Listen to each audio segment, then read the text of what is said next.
आपका हमारी आध्यात्मिक यात्रा में हार्दिक स्वागत है। आप सुन रहे हैं शिव महापुराण, जो सनातन धर्म के ही अनमोल ग्रंथों में से एक है। इस श्रृंखला में हम आपके लिए ही इस दिव्य ग्रंथ के प्रत्येक अध्याय का शाश्वत पाठ प्रस्तुत करेंगे।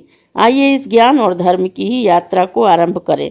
भगवान महादेव की महिमा और उपदेश से ही सजी इस पावन कथा के साथ ही ओम नमः शिवाय। 28वां अध्याय, नित्य नौमितिक पूजन विधान। उपमन्यु बोले कि हे श्री कृष्ण, सभी महीनों के कृष्ण और शुक्ल दोनों पक्ष की ही अष्टमी और चतुर्दशी के दिन उत्तरायण में ही संक्रांति आने पर ही ग्रहण के समय यह विशेष पूजन करें। माघ के महीने में पंचगव्य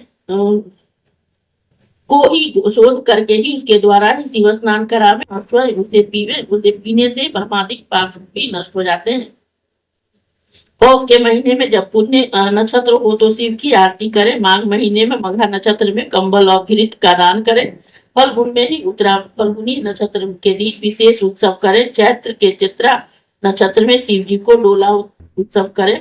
वैशाख मास में विशाखा नक्षत्र में ही फूल मंडली का उत्सव करें।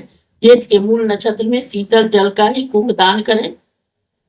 आषाढ़ के उत्तराषाढ़ में ही पवित्र व्रत धारण करें।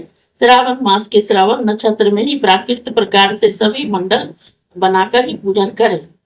जब श्रावण या उत्तरा भाद्रपद नक्षत्र हो तो उससे ही प्रोक्षण करें। पूर्वाषाढ़ नक्षत्र में ही जल क्रीड़ा होनी चाहिए। द्वार में ही खीर भोजन और सतमीसा नक्षत्र में ही अग्नि कर्म करें। कार्तिक के कृतिका नक्षत्र में ही सहस्त्र दीपक जलाकर ही दान करें। मार्गशीर्ष महीने में ही अद्रा नक्षत्र में ही व्रत स्नान करावें। यदि दोनों काम न हो सके तो उत्सव अवश्य करें। विशेष रूप से ही पूजन भी करें। यदि शुभ कार्य के समय चित्त में ही खीन मन दुराचार में लगने लगे, कोई दुस्वप्न देखा जाए, दुष्ट पुरुष दिखाई दे या कोई उपद्रव तो समय शुभ न हो, रोगी हो या हो जाए तो इस बातों में जब स्नान, पूजन, ध्यान, हवन, दान आदि पुरुष चरण प्रायश्चित में कर लेने चाहिए। तत्पश्चात श्रावणी के समीप जाकर ही कार्य करें। जिस पुरुष का यह नित्य का धर्म हो तो वह एक ही जन्म से में मोक्ष को प्राप्त कर लेता है। इस अध्याय के श्रवण हेतु आपका हृदय से धन्यवाद। हम आशा करते हैं कि शिव महापुराण की यह दिव्य कथा आपको आध्यात्मिक शांति और गहन ज्ञान प्रदान कर रही होगी।